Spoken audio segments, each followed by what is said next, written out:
The Mercury Theatre on the air.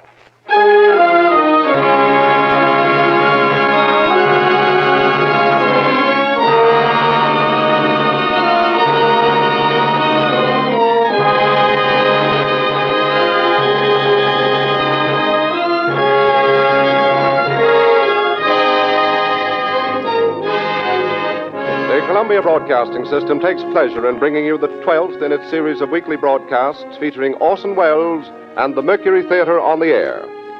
Tonight, Broadway's and radio's most celebrated theatrical producing company brings to life the best-loved character in detective fiction, the immortal Sherlock Holmes. The play is Orson Welles' own adaptation for radio of William Gillette's enduring melodrama based on the famous stories by Sir Arthur Conan Doyle. Before the performance begins, here is the director of the Mercury Theatre, the star and producer of these unique broadcasts, Orson Welles. Good evening. Well, tonight it's back to Baker Street. Back to that unlikely London of the 19th century where high adventure awaits all who would seek it, in a hansom cab or under a gas lamp in an Inverness cape. For tonight we pay tribute to the most wonderful member of that most wonderful world, a gentleman who never lived and who will never die. There are only a few of them, these permanent profiles, everlasting silhouettes on the edge of the world. There is first the little hunchback with a slapstick whose hooked nose is shaped like his cap. There is now and always will be the penguin-footed hobo in the derby and the baggy pants, and the small boy with a wooden head, and the long, rusty knight on horseback, and the fat knight who could only procure a charge on foot. There is also the tall gentleman with a hawk's face, and the underslung pipe, and the fore and aft cap. We'd know them anywhere and call them easily by name.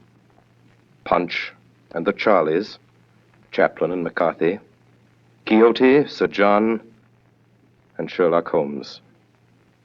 Now, irrelevant as this may seem, we of the Mercury Theatre are very much occupied these days with rehearsals for a revival of a fine old American farce. A lot of you will remember, if only for its lovely title, which is Too Much Johnson. Its author was William Gillette, which reminded us, as it reminds you, of Sherlock Holmes. As everybody knows, that celebrated American inventor of underacting lent his considerable gifts as a playwright to the indestructible legend of the Conan Doyle detective, and produced the play which is as much a part of the Holmes literature as any of Sir Arthur's own romances, and as nobody will ever forget. He gave his face to him. For William Gillette was the aquiline and actual embodiment of Holmes himself. It is too little to say that William Gillette resembled Sherlock Holmes. Sherlock Holmes looks exactly like William Gillette. Sounds like him, too, we're afraid, and hope devoutly that the Mercury Theatre and the radio will take none of the glamour from the beloved fable of Baker Street, from the pipe and the violin and the hideous purple dressing gown, from the needle and the cigar on the window ledge, and the dry, final, famous lines. Elementary, my dear Watson, elementary, the mere child's play of deduction.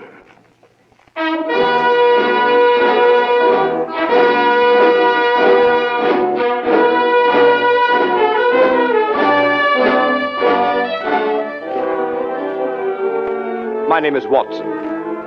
I am a doctor. It was in the year 1880 that Holmes and I were introduced by a mutual acquaintance. At the time, we were both looking for a lodging that would suit our moderate means. This we found on the second floor of a house at 221B Baker Street. And it was during the years that we occupied these chambers together that Holmes established his unique international reputation as a consulting detective.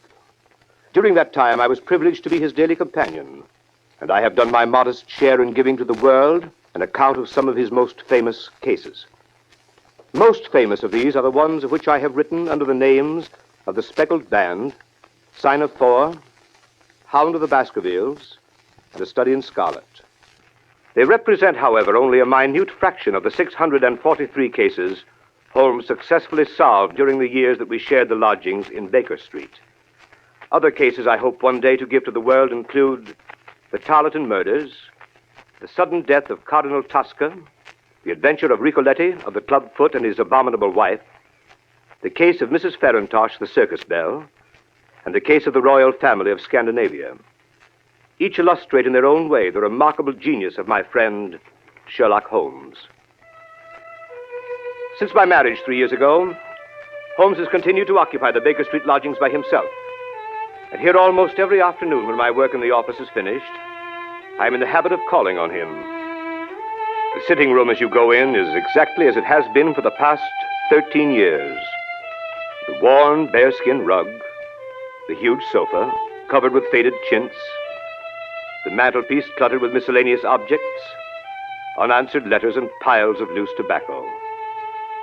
On one side of the fireplace in a deep armchair, his pipe curling forth slow wreaths of acrid tobacco, draped in his hideous purple dressing gown, sits Sherlock Holmes with his violin under his chin.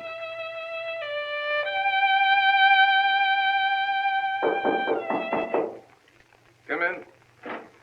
Oh, Watson, my dear fellow. How are you, Holmes? I'm delighted to see you. Perfectly delighted. Upon my word, I am. But I'm sorry to observe that your wife has left you. She has gone on a little visit. But how did you know? How did I? Well, I like that. How do I know anything? How do I know you've been getting yourself very wet lately, that you're an extremely careless servant girl, that you've moved your dressing table to the other side of the room? Holmes, if you had lived a few centuries ago, they'd have burned you alive. Such a conflagration would have saved me a great deal of trouble and expense. Tell me now, how did you know all that? Too simple to talk about. Scratches and clumsy cuts, my dear fellow, on the inner side of your shoe there, just where the firelight strikes it. Scratches, cuts. Somebody scraped away crusted mud and did it badly.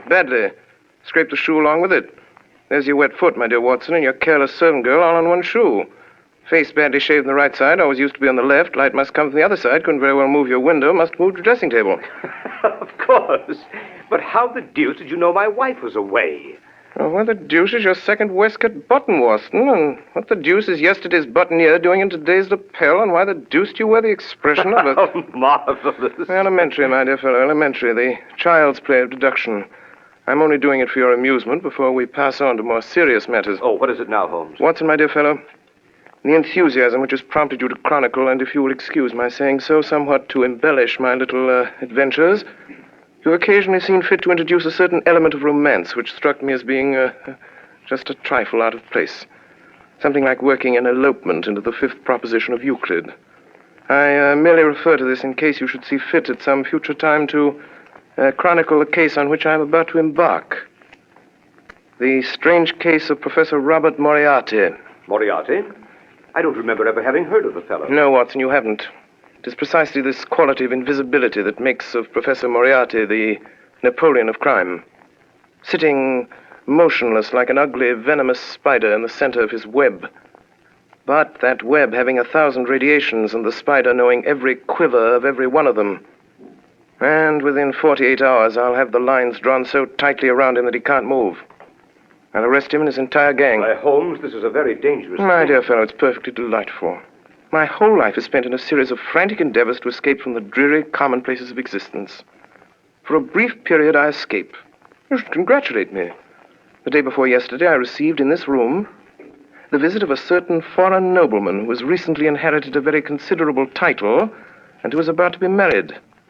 Seems that this titled gentleman was so indiscreet as to fall in love with a young English lady by the name of Faulkner, socially his inferior, and to make her a promise of marriage. Later, at his family's insistence, the thing was broken off, and the young lady died shortly after of a broken heart, leaving behind a sister. Also, considerable evidence in the form of letters, photographs, and jewelry with inscriptions. These the sister kept. These, together with the sister, are now being held in a house in St. John's Wood by a pair of blackmailers who go by the name of Chetwood. So far as you see, my dear Watson, a fairly ordinary case of blackmail, hardly worth my attention. Last night, upon my inspection, a certain element revealed itself which renders the case far more important than I had expected. And that element was... Professor Moriarty. Come in. Beg pardon, Mr. Holmes. Yes, Billy, what is it? Gentleman to see you by the name of Forman. Show him in, Billy. Show him in. Yes, Mr. Holmes. Come in, Mr. Forman. Good evening, Foreman. Good evening, Mr. Holmes. Watson, this is Inspector Forman. Since the day before yesterday, he occupies the position of butler under the name of Judson in the home of Mr. and Mrs. Chetwood, blackmailers of St. John's Wood. Well, Forman, any news? Yes, sir. This morning, a little after 9, Chetwood and his wife drove away in a four-wheeler. They returned about 11. Bassick was with them. You know him, sir? Yes. When I last had the occasion to meet Mr. Bassick, he got 2 years for safecracking. Go on, Foreman. Well, they took this man Bassick into the library. I got a look at him from the outside. And there he was opening up the safe where they'd been keeping the letters. Go on. In the end, when they got the safe open, it was empty. The letters were gone. It seems like the Faulkner girl got them back somehow.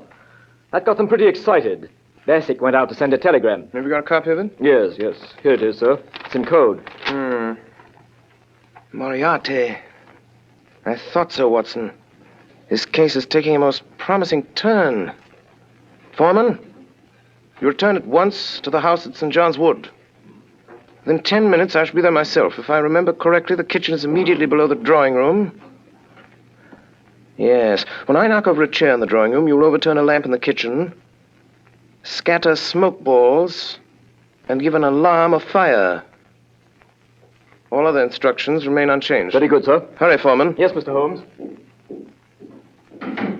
Well, my dear Watson, begins to look like a most interesting evening.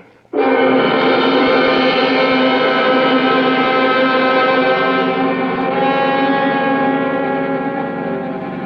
will you give me those letters? No, I won't. Now will you? Now will you?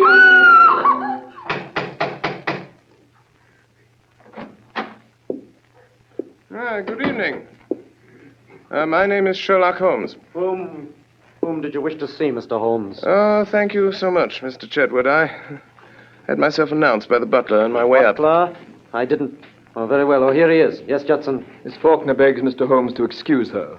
She is not well enough to see anyone this evening. Will you please hand this card to Miss Faulkner and say that I beg your pardon, Mr. Holmes, but it's quite useless, really. Oh, I'm so sorry to hear it. Yes, Miss Faulkner is, I regret to say, quite an invalid. She is unable to see anyone. Her health is so poor. Has it ever occurred to you, Mr. Chetwood, that she might be confined to the house too much? How does that concern you? It doesn't. I simply make the suggestion. Might like to think it over. What's your butler's name? Judson, sir. Very well, Judson. Go on, take my card up. Very good, sir. Well, this is really too good. Why, of course, he can take up your card or your note or whatever it is if you wish it so much. I was only trying to save you the trouble. Thanks. It's hardly any trouble at all to send up a card. You know, Mr. Holmes, you interest me very much. Oh, really? Upon my word, yes. We've all heard of your wonderful methods, the astonishing manner in which you gain information from the most trifling details. Now, I dare say in this brief moment or two, you've discovered any number of things about me. Nothing of consequence, Mr. Chetwood. I hardly more than asked myself why you were so distressed to see me at this particular moment, and what there can possibly be about the safe in the lower part of that desk to cause you such painful anxiety. Very good. Very good indeed. If those things were only true now, I'd be wonderfully impressed. It would be absolutely remarkable. Excuse me, sir. Judson. A message for you, Mr. Chetwood. You'll excuse me, I trust. It's from, Miss Faulkner. Well, really. She begs to be allowed to see you, Mr. Holmes. She absolutely implores it. Well, I suppose I shall have to give way. Judson, ask Miss Faulkner to come down to the drawing room. Say that Mr. Holmes is waiting to see her. Very good, sir. It's quite remarkable, upon my soul. May I ask, if it's not an impertinent question, what message you sent up that could so have aroused Miss Faulkner's desire to come down? Merely if that she wasn't down here in 5 minutes, I'd go up. Oh, that was it. Yes, quite so. And unless I'm greatly mistaken, I hear the young lady on the stairs. In which case she has a minute and a half to spare. Alice, that is Miss Faulkner. Let me introduce Mr. Sherlock Holmes. Mr. Holmes, Miss Faulkner. I'm really most charmed to meet you, although it does look as if you'd made me come down in spite of myself, doesn't it? I thank you very much indeed for consenting to see me, Miss Faulkner, but regret to observe that you were put to the trouble of making such a very rapid change of dress. Oh, yes. I did hurry a trifle, I confess. Mr. Holmes is quite living up to his reputation, isn't he, Freddie? Come in. Yes, ma'am. What are you doing here, Judson? I beg pardon, ma'am. I was answering the bell. What bell? The drawing room bell, sir. What do you mean, you blockhead? No one rang the bell. I'm quite sure it was rung, sir. Well, I tell you it did not ring. Your butler is right, Mr. Chetwood. The bell did ring. How do you know? I rang it. What do you want? I want to send my card to the real Miss Faulkner. The real? I said the real Miss Faulkner. Judson. Yes, sir. Holmes, what right have you to ring for servants and give orders in my house? What right have you to prevent my cards from reaching their destination? And how does it happen that you and this woman are resorting to trickery and deceit to prevent me from seeing Alice Faulkner? Through some trifling oversight, Judson, neither of the cards I handed to him has been delivered. Kindly see that this error does not occur again. My orders, sir. You have orders. I can't say, sir. You were told not to deliver my card. What business is it of yours, I'd like to know? I shall satisfy your curiosity on that point in a very short time, Mr. Chetwood. Yes, and you'll find out in a very short time that it isn't safe to meddle with me. It wouldn't be any trouble at all for me to throw you out into the street. Possibly not, but trouble would swiftly follow such an experiment on your part. It's a cursed lucky thing for you I'm not armed. Yes, well, when Miss Faulkner comes down, you go and arm yourself. Arm myself? I'll call the police. What's more, I'll do it now. Oh, no, you will not do it now. You will remain where you are until the lady I came here to see has entered this room. What makes you so sure of that? Because you will prefer to avoid an investigation of your suspicious conduct, Mr. James Larrabee. Larrabee? That is the name under which you are known to Scotland Yard, I believe, Mr. Chetwood. This lady here is your wife. As to you, Judson, you will either deliver that card to Miss Faulkner at once or sleep in the police station tonight. It's a matter of small consequence to me which you do. Shall I go, sir? Go on. Take up the card. It makes no difference to me. A short time since, Larrabee, you displayed an acute anxiety to leave the room. Pray do not let me detain you or your wife any longer. Take it you prefer to remain while I talk to Miss Faulkner? We do, Mr. Holmes. Ah, at last, Miss Faulkner. This is Mr. Holmes. Yes, You wish to see me? very much indeed, Miss Faulkner, but I'm sorry to see that you are far from well. Oh, no, No? Beg your pardon. What does this mark mean? Oh, nothing. Nothing? No. And the mark here on your neck, plainly showing the clutch of a man's fingers, does that mean nothing also? It occurs to me that I should like to have an explanation of this. Possibly you can furnish one, Mr. Larrabee. How should I know? It seems to have occurred in your own house. What if it did? You'd better understand that it isn't healthy for you or anyone else to interfere with my business. Ah, that is your business. We have that much at least. Pray be seated, Miss Faulkner. I don't know who you are, Mr. Holmes, or why you are here. I shall be very glad indeed to explain. My business is this. I've been consulted as to the possibility of obtaining from you certain letters addressed to your sister, which are supposed to be in your possession. I cannot give up my sister's letters, Mr. Holmes. There are other things beside revenge. There is punishment. Believe me, Miss Faulkner. There is nothing more to say. Good night, Mr. Holmes. But my dear Miss Faulkner... Oh, I'm so sorry. How clumsy of me to turn over this chair. Fire! Fire! Oh, help, sir! Oh, what's that? What's that? What's going on in your house here? Fire! The lamp, sir! Lamp? The lamp in the kitchen, sir. It fell off the table and everything down there is blazing, sir. Quick, sir, come down. We're coming. Ready, sir, quick. Don't alarm yourself, Miss Faulkner. There is no fire. No fire. The smoke was all arranged for. Arranged for? What does it mean, Mr. Holmes? It means this, Miss Faulkner. It means that I wanted a package of letters, Miss Faulkner, and that by following your eyes just now, when you thought there was a fire, I discovered that you'd hidden them in the upholstery of this chair. Yes. Quite elementary, as you see. And now that they're in my possession, there seems to be no reason for me to remain any longer in this house. Good night, Miss Faulkner. Miss Faulkner. Yes? I can't take them, Miss Faulkner. These letters belong to you. I find that I cannot keep them unless you can possibly change your mind and let me have them of your own free will. I hardly supposed you could. I will therefore return them to you and, Oh, here's our friend Mr. Larrabee returning from the fire. So, you've got the letters, have you? Now I suppose we're going to see you walk out of the house with them. On the contrary, you're going to see me return them to their rightful owner. Miss Faulkner, here are your letters. Should you ever change your mind and be so generous, so forgiving as to wish to return these letters to the one who wrote them, you have my address. In any event, rest assured there will be no more cruelty, no more persecution in this house. Thank you, Mr. Holmes. You are perfectly safe with your property, Miss Faulkner. For I shall so arrange it that your faintest cry of distress will be heard. And if that cry is heard, it will be very unfortunate for those who are responsible. As for you, Mr. Larrabee, and you, Madame, I beg you to understand that you continue your persecution of that young lady at your peril. Good night. Miss Faulkner. Come here, Miss Faulkner. Now, are you going to give me those letters? No, never. Are you going to give me those letters? Oh. Now then. Be careful, Jim. You shut up. Now then, Miss Faulkner. Do you give me those letters, or do I break your arm? What's that? Someone knocked on the door. No, it was on that side. Did you call, madam? I think someone knocked, Judson. I'll see, madam.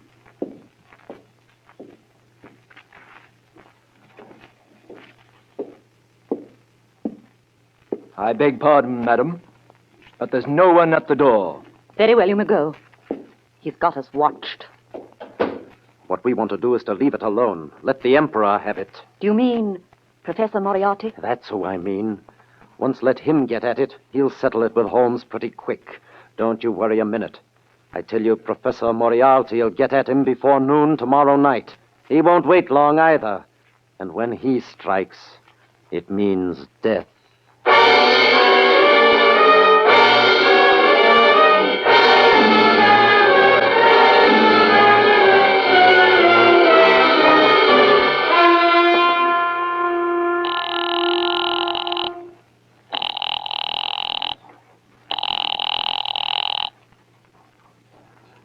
Number?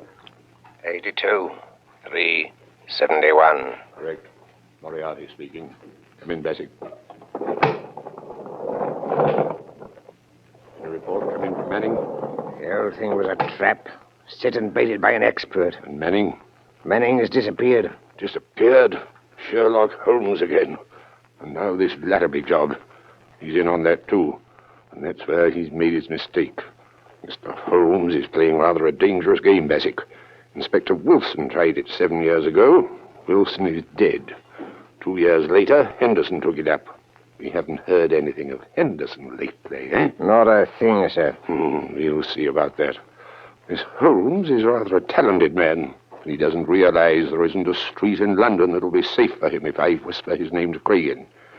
I might even make him a little call myself, just for the satisfaction of it. Just for the satisfaction of it. Baker Street, isn't it, his place? It's Baker Street, eh? Baker Street, sir. We could make it safe. We could make it absolutely safe for 3 streets in every direction. Yes, sir, but we could. We've done it over and over again elsewhere. Police decoyed, men in every doorway. Do this tonight in Baker Street.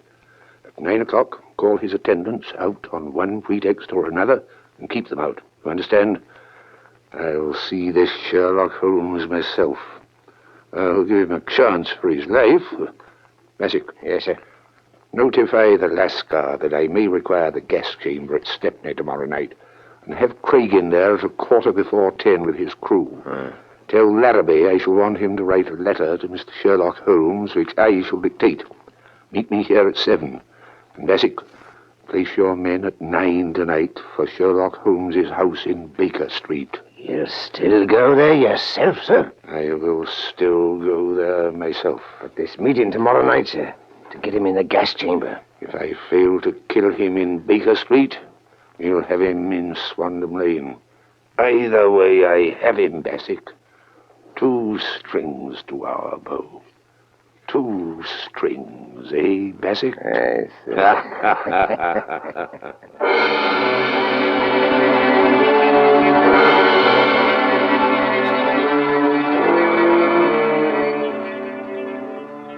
That evening, Holmes and I dined together at Scott's in Piccadilly Circus. After dinner, we went to a concert at Queen's Hall. I can still see him on this particular night of the Moriarty case, well knowing that his life was in peril, sitting beside me in the stalls, wrapped in the most perfect happiness, listening to Sarasate play the violin, gently waving his long, thin fingers in time to the music.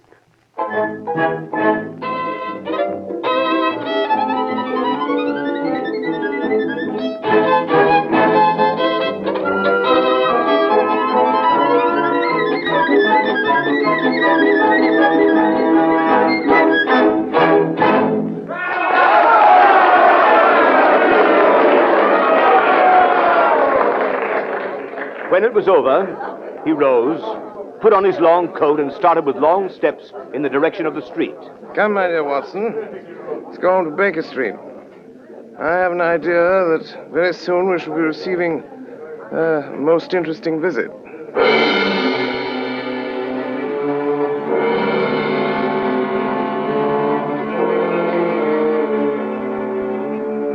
In front of Queen's Hall, we hailed a hansom, and as we came down Baker Street, we could see that the light was burning on the second floor of 221B. We went up the dark, narrow stairs.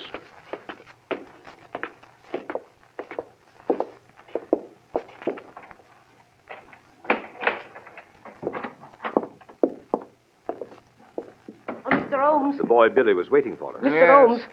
What is it? Mrs. Hudson's compliments, sir, and she wants to know if she can see you. Now, where is Mrs. Hudson? Downstairs in the kitchen, sir. My compliments, and I don't think she can, where she is. She'll be very sorry, sir. Our regret will be mutual. It was most terrible important, sir, being as she wants to know what you'll have for breakfast in the morning. The same. Same as when, sir? This morning. But you didn't have nothing, sir. You wasn't here. I won't be here tomorrow. Yes, sir. Was that all, sir? Quite so. Yes, sir. Thank you, sir. Oh, Mr. Holmes, here's a letter for you, sir, on the table. Delivered 10 minutes ago. Well, read it, Watson. There's a good fellow. I put on my dressing gown. Yes. Dear sir. Thus addresses me. Why, James Larrabee. And what has James to say this evening? Dear sir. I hope he won't say that again. I have the honor to inform you that Miss Faulkner has changed her mind regarding the letters, etc., which you wish to obtain, and has decided to dispose of them for a monetary consideration. If you wish to negotiate, will you be at 9 o'clock at the Guards' Monument at the foot of Waterloo Place? You will see a four-wheeler with wooden shutters to the windows. If you have the cab followed or try any other underhand trick, you won't get what you want. Let me know your decisions. Yours truly, James Larrabee. Mine truly. Well, later, perhaps. What does the fellow mean? Fellow means to sell me a base imitation for a large sum of money of certain letters that he does not possess. I shall probably buy them from him. Now, see if I have the points. Tonight, 11 o'clock, Guards Monument, cab with wooden shutters, no one to come with me, no one to follow. Or I don't get what I want. Quite right. But this cab with the wooden shutters? Merely a little device to keep me from seeing where they're taking me. Billy. Yes, sir. Give this to the man. It was a woman, sir. Ah, young or old? Looked quite young, sir. Handsome? Four-wheeler, sir. Seen the driver before? Yes, sir, but I can't think where. Hand this to the lady, apologize for the delay, and look at the driver again. Yes, sir. But, my dear Holmes, you didn't say you would go. But I certainly did. But this fellow means mischief. This fellow means the same. I beg pardon, sir. A message come over from the chemist on the corner to say a man has been hit by a bus. Looks like his legs broke. And would Dr. Watson kindly step over and help till the ambulance You comes? certainly are. Go at once. I'll be back in a minute, Holmes. Billy. Yes, sir. Who brought that message? Boy from the chemist, sir. Yes, of course, but which boy? Must have been a new one, sir. I ain't seen him before. Billy, get downstairs quickly. Look after the doctor. If the boy's gone, there's a man with him. It means mischief. Let me know. Don't stop to come up. Ring the doorbell. I'll hear it. Ring it loud. Yes, sir.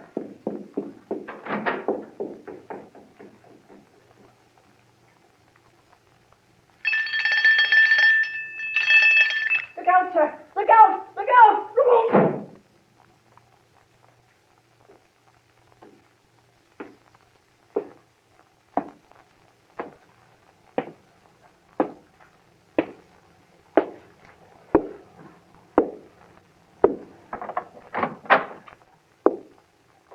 It's a dangerous habit, Mr. Holmes, to finger loaded firearms in the pocket of one's dressing gown. I give you my word, Professor Moriarty. You'll be taken from here to the hospital if you keep your hand behind you like that. That's better. In that case, please put your revolver on the table. You evidently don't know me. I think it's quite evident that I do. Pray have a chair, Professor. I can spare you 5 minutes. That is, if you have anything to say. Careful. What are you about to do, Professor Moriarty? Look at my watch. I'll tell you when your 5 minutes is up. It is your intention to pursue this case against me? That is my intention. To the very end. I regret this. Not so much on my own account, but on yours. I share your regret, Professor, but solely because of the rather uncomfortable position it will cause you to occupy. May I inquire to what position you're pleased to allude, Mr. Holmes? I refer to the position you will occupy at the end of a rope, Professor Moriarty. And have you the faintest idea that you'll be permitted to live to see that day? As to that, I do not particularly care, so that I bring you to see it. You'll never bring me to see it. Do you think that I would be here if I hadn't made the streets quite safe in every respect? I could never so grossly overestimate your courage as that, Professor Moriarty. Do you imagine that your friend the doctor and your boy Billy will soon return? What? So, it leaves us quite alone, doesn't it, sir? Quite alone. So as we can talk the matter over quietly, Mr. Holmes, and not be disturbed. In the first place, I wish to call your attention to a few memoranda which I've jotted down and which you will find... here they are. Look out! Don't do that. Put your hands down quickly. A little farther away from that memorandum book you're talking about. I was merely about to take out a small notebook. Well, merely don't do it. I don't want it. I've got one of my own. If you want it, we'll have someone get it for you. I always like to save my guests unnecessary trouble. I observe that your boy doesn't answer the bell. No, but I have an idea that he will before long. It may possibly be longer than you think, Mr. Holmes. What? That boy? Yes, that boy. At least we'll try the bell once more, Professor. Doesn't it occur to you that he may possibly have been detained, Mr. Holmes? It does, Professor. But it also occurs to me that you're in very much the same predicament, Professor Moriarty. I beg pardon, sir. Someone tried to hold me, sir. It's quite evident, however, that he failed to do so. Yes, sir. He's got my coat, sir, but he ain't got me. Billy. Yes, sir. Billy, the gentleman I'm carefully pointing out to you with this 45 desires to have us get us something of his left-hand inside coat pocket. As he's not feeling quite himself today, and the consequence of his trying to do it himself might prove fatal, I suggest you attend to it for him. Yes, sir. Is this it, sir? This gun? Quite so. Quite so. I'll put it on the table. Not there, Billy. On this table, where I can reach it. It's more like it. That's all, Billy. Shall I see if he's got another, sir? Why, Billy, you surprise me. After the gentleman's taken the trouble to inform us that he hasn't. When, sir? When he made a snatch for this one. And now, Professor, now that we have your little memorandum book, do you think of anything else you'd like before Billy goes? Any little thing you've got that you don't want? So sorry. That's all, Billy. Thank you, sir. Listen, Holmes, to me. On the 4th of January, you crossed my path. On the 23rd, you incommoded me. And now, at the close of April, I find myself placed in such a position through your continual interference that I'm in positive danger of losing my liberty. Have you any suggestions to make? No, I have no suggestions to make. I have a fact to state. If you don't drop it at once, your life's not worth that. I'm afraid, Professor, that in the pleasure of this conversation, I'm neglecting more important business. If you'll excuse me a moment while I get my pipe off the mantelpiece here. I came here this evening, Mr. Holmes, to see if peace could not be arranged between us. Quite so, quite so. You've seen fit not only to reject my proposals, but to make insulting references coupled with threats of arrest. You've been warned of your danger. You don't heed that warning. Perhaps you'll heed this. Up with your hands, Mr. Holmes. Up with them, Didn't imagine I'd leave that gun loaded, did you, Professor Moriarty? Here are your cartridges. I didn't suppose you'd want to use that gun again, so I took them out while you were talking and put them in my pocket. You'll find them all there, Professor. Billy. Yes, sir? Will you please show Professor Moriarty the door? Yes, sir. This way, sir. Don't ever say I didn't warn you, Mr. Holmes. No, Professor Moriarty. No, I never will. Billy, come here. Yes, sir. Billy, you're a good boy. Yes, sir. Thank you, sir.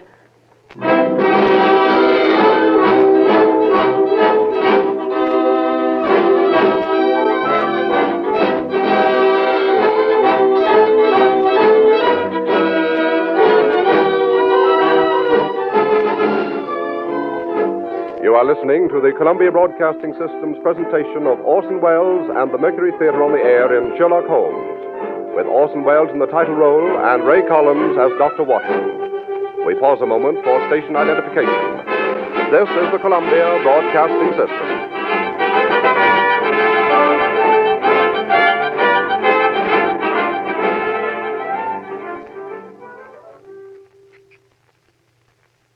We continue now with this CBS presentation of Sherlock Holmes, played by Orson Welles and the Mercury Theatre on the Air.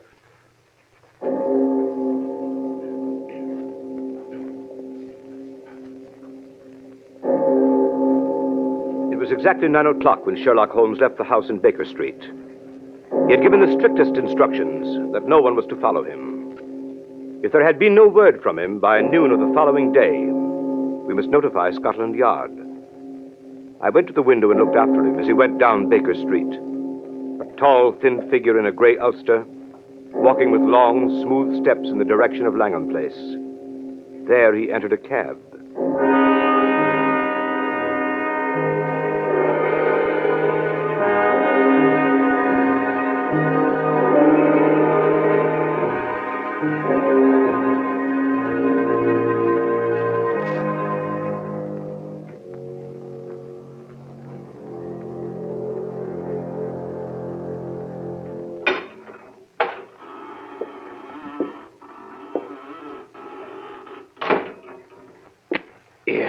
What are you doing, lighting matches here? That's what I'm doing. Chuck it. Why should I chuck it? There might be gas, you fool. There ain't no gas. It's been 4 days since we had gas in the room. And I still say there might be gas. Did you check it? I will. Here goes. Ready? Give it a turn. Yeah, that'll do. Turn her off. 5 minutes of that.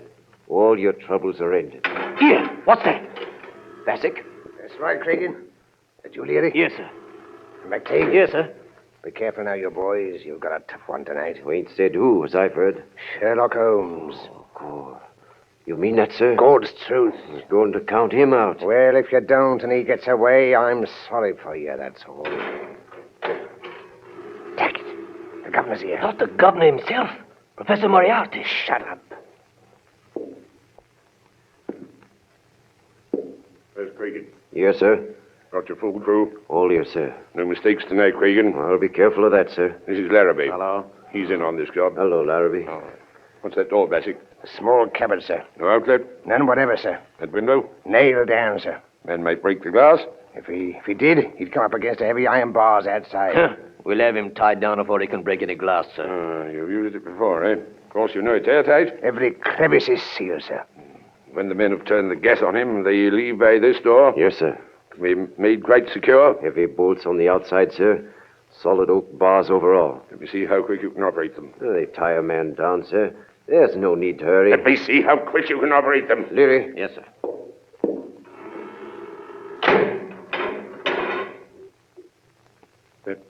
That's good. Open it up. Now, Craigin, and the rest of you, one thing remember. Whatever happens, no shooting tonight. Not a single shot. You'll be heard in the alley below. The first thing is to get his revolver away before he has a chance to use it. 2 of you attract his attention in front. The other come up on him from behind and snatch it out of his pocket. Then you have him. Arrange that, Craigin. Oh, I'll attend to it, sir.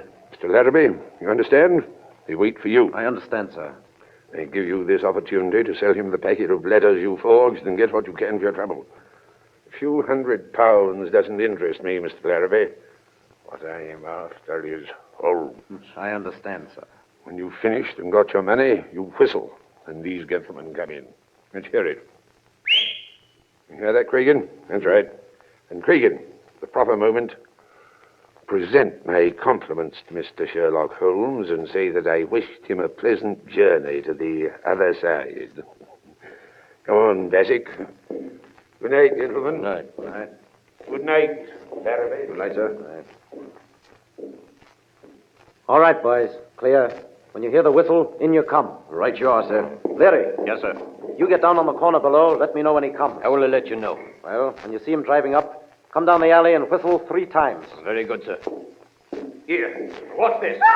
How did you get here? What are you doing there in the passage? Hey, what is it, Larry? A woman here in the passage. Bring her in. Come on, you. Come on. Oh, it's you, Miss Faulkner. It's true, then. How did you get to this place? I followed you in a cab. What have you been doing since I came up here? Informing the police, perhaps? No. I was afraid he'd come, so I waited. To warn him, I suppose? No. To warn him, yes. You're going to swindle and deceive him, sell him a packet of false letters. I know that. What else are you going to do to him? Wouldn't you like to know? Where are those men who came up here? What men? 3 terrible-looking men. I saw them go in at the street door. You don't mean these men, do you, Miss Faulkner? Tie her up, boys. She can't make a noise. Here you are. Tie her up. Listen. That's him. There he is now. What? Holmes? That's him. That's the signal. You won't have time to get her out. Shut her in there in the cupboard. Yeah, that'll do. In with her. Into the cupboard. Hey, there ain't no lock to this here cupboard door. I'll drive something in then. Here, this knife. This'll do it. Yes. That'll hold up. Now, quick, quick!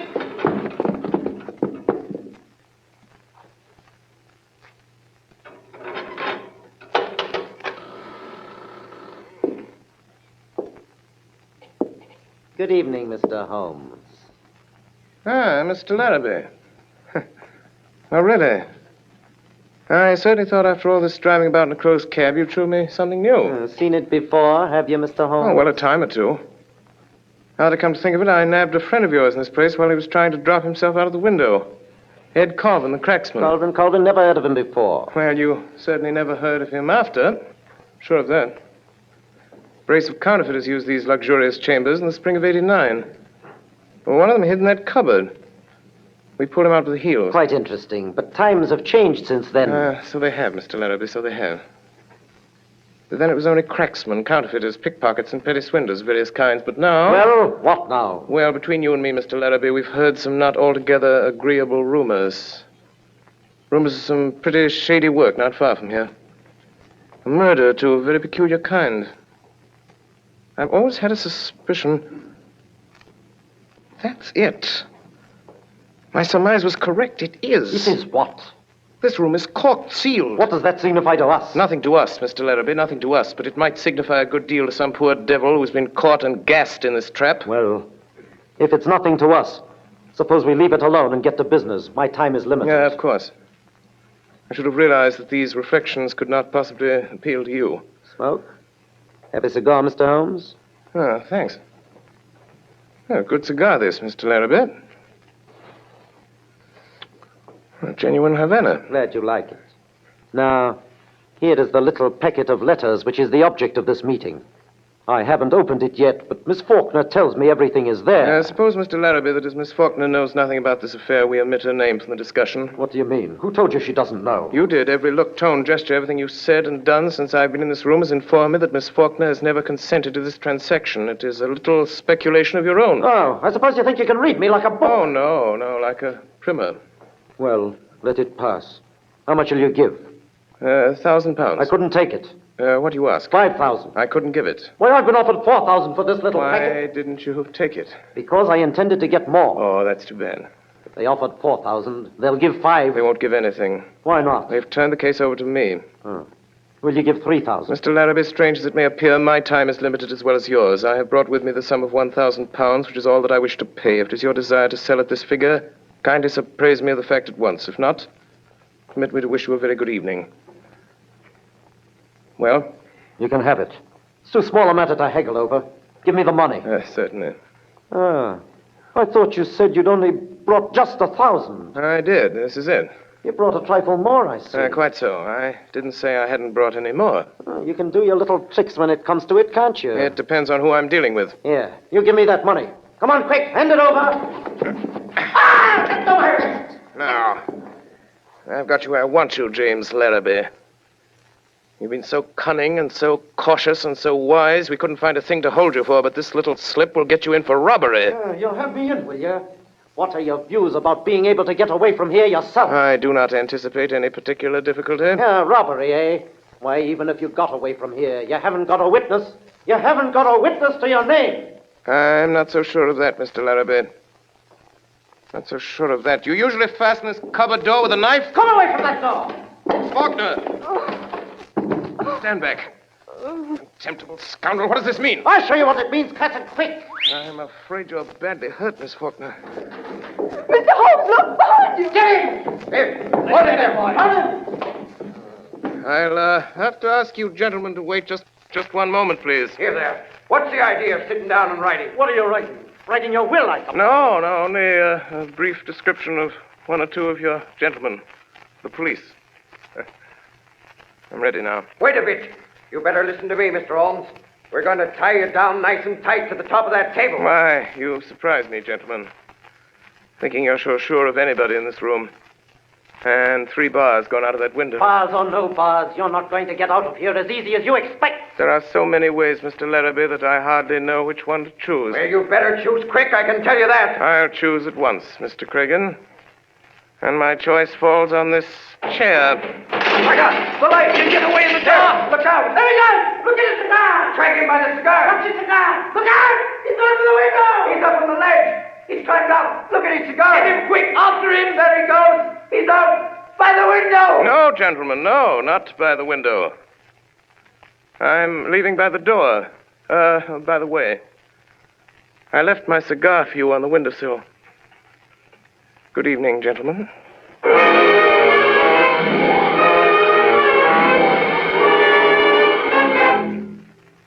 There was no news of Holmes that night, and Billy reported next morning that he had not breakfasted at home. I had a busy morning at my office in Harley Street. It was after 11 before the last of my appointments was over, and still no news of Holmes.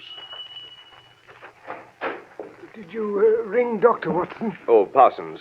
Is there anyone waiting? I have to be in Baker Street at noon. There's one person in the waiting room, Doctor. A lady, sir, and she wants to see you most particular. Hey, what about?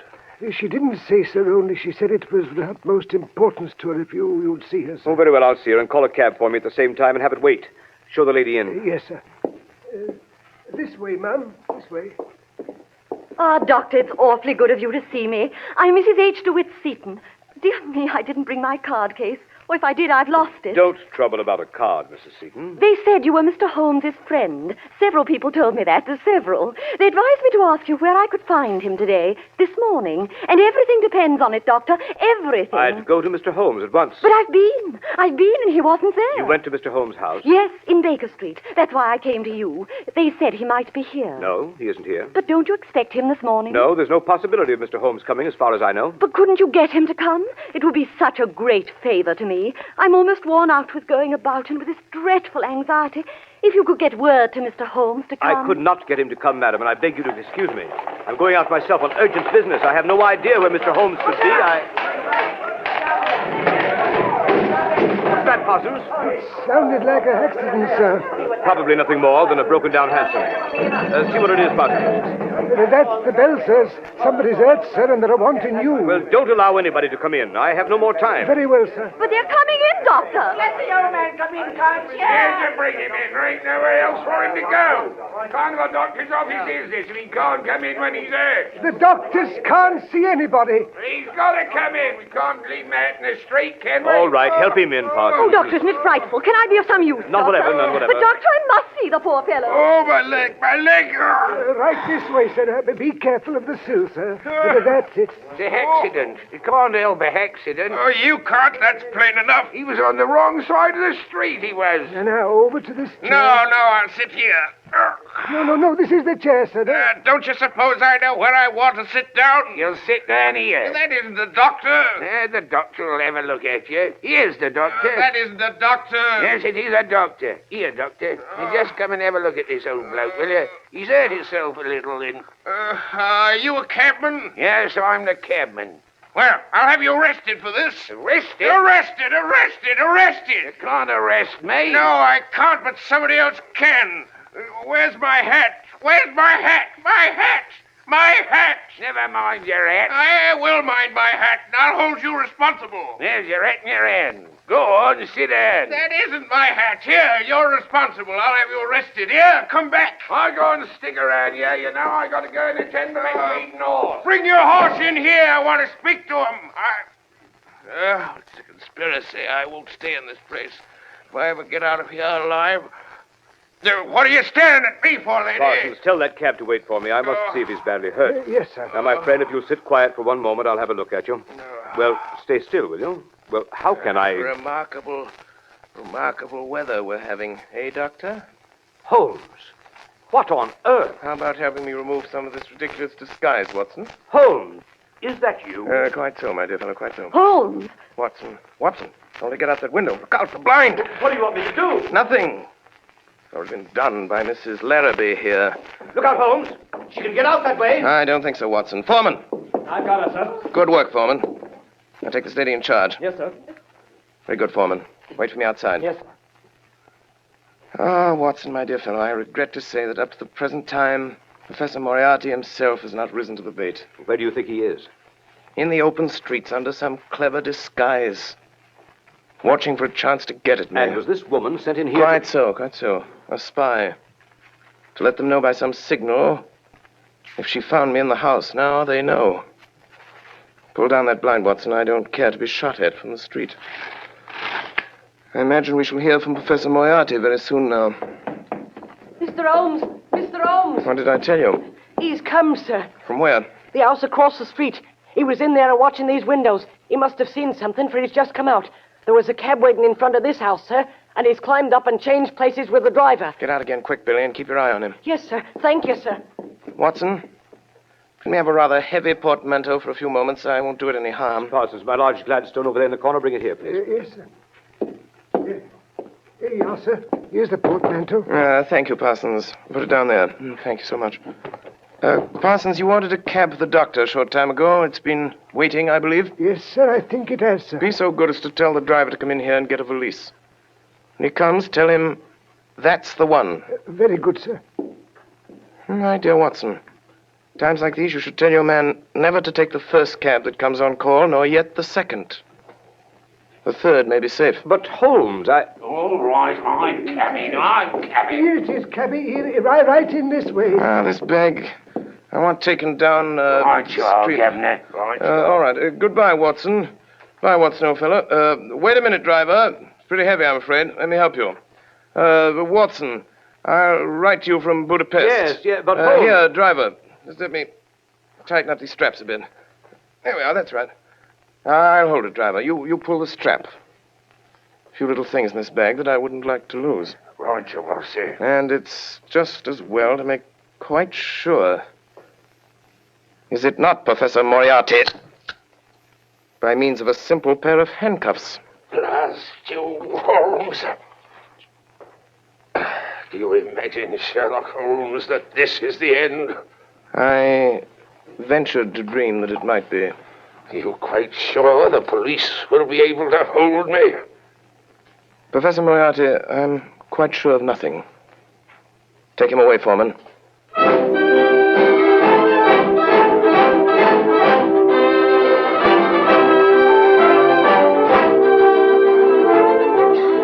And so, my dear Watson, ends the strange case of Miss Alice Faulkner. Well, what about the letters? Oh, the letters. They were returned to their rightful owner over an hour ago. I suspected from the start that Miss Faulkner was really a nice girl at heart. Ah, dear. What is it, Holmes? I was just reflecting, my dear Watson. With Moriarty out of the way, London, from the point of view of the criminal expert, is likely to become a singularly uninteresting city. One's morning paper, a veritable wilderness of boredom. Mr. Holmes. Yes, Billy? There's a lady, sir. Been waiting for an hour. Says she's got to see you, sir. Case of murder, she says. She's got her face veiled. From which I deduce that she is a lady of over 41 and less than 45, of a strange, dark beauty and considerable social eminence, and that she has lived for some years in the Near East, and that she is now wearing a large blood ruby on the second finger of her left hand. Holmes, how do you know these things? It's amazing. Elementary, my dear Watson. Elementary. The child's play of deduction.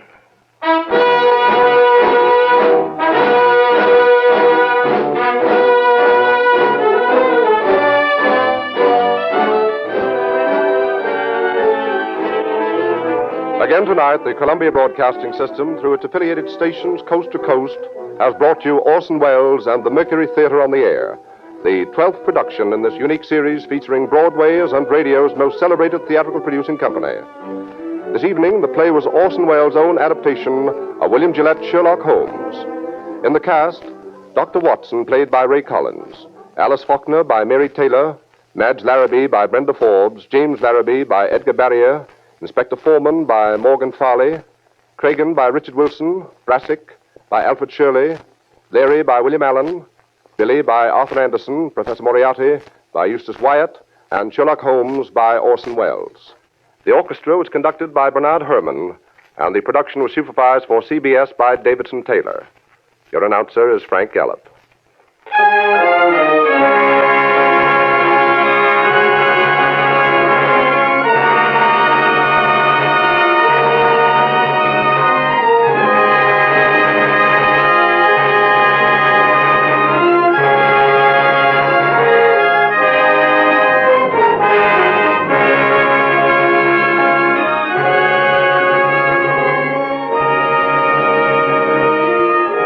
Next Sunday evening at the same time, another classic narrative dramatized by Orson Welles. Join us then for Charles Dickens' Oliver Twist, brought to life by the Mercury Theatre on the Air.